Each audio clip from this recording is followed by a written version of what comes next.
Let me be as clear today on this issue as I was in December, that 18 months of secret negotiations produce a bad deal for the Cuban people. While it may have been done with the best of intentions, in my view, we've compromised bedrock principles for virtually no concessions. And I would just say, I don't want to relive 50 years of engagement with China that has brought us forced abortions, prison camp labor, one-child policy, ethnic cleansing in Tibet, exile of the Dalai Lama, and most recently, repression in Hong Kong's democracy, as well as arrests of human rights activists and political dissidents. 50 years of those engagements, maybe we can say that we're doing business with China, but we can't really hold up democracy and human rights as a great success story of that engagement. If that's what we hope for the Cuban people, then it's a sad day. At the end of the day, 53 political prisoners were released, while so many more remain in jail. And the Cuban people, who have suffered most under the regime, still have zero guarantees for any basic freedoms.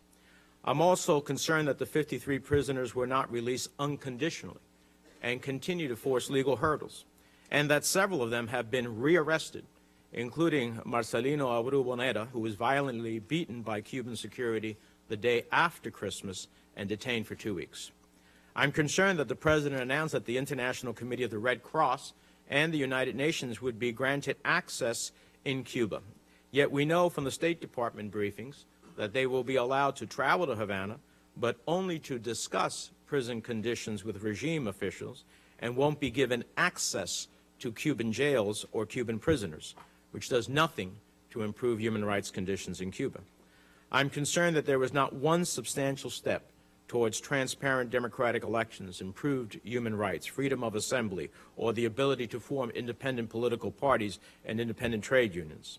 Ironically, just 2 weeks after the announcement, the regime arrested more than 50 people who tried to speak about the hopes for the future of their country. That's all they tried to do.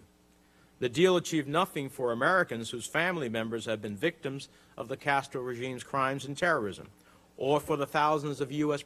citizens that hold over $6 billion in claims for properties and businesses confiscated by the Castros, or the Americans that are still waiting for Cuba to settle the $2 billion in judgments rendered by U.S. courts against the Castro regime. I'm concerned that we released a Cuban spy convicted of conspiracy to commit murder.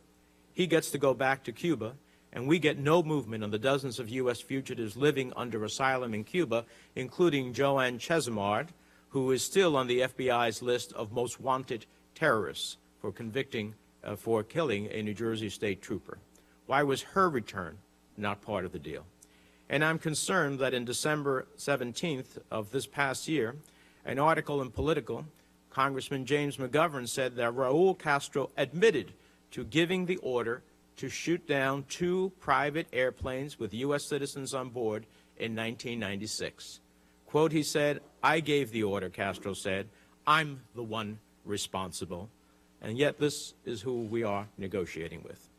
And now Raul Castro is demanding the return of Guantanamo, a full list of U.S. concessions, including compensation for the impact of the embargo, eliminating our democracy programs, at least in today's press accounts that I was reading, and he concedes nothing.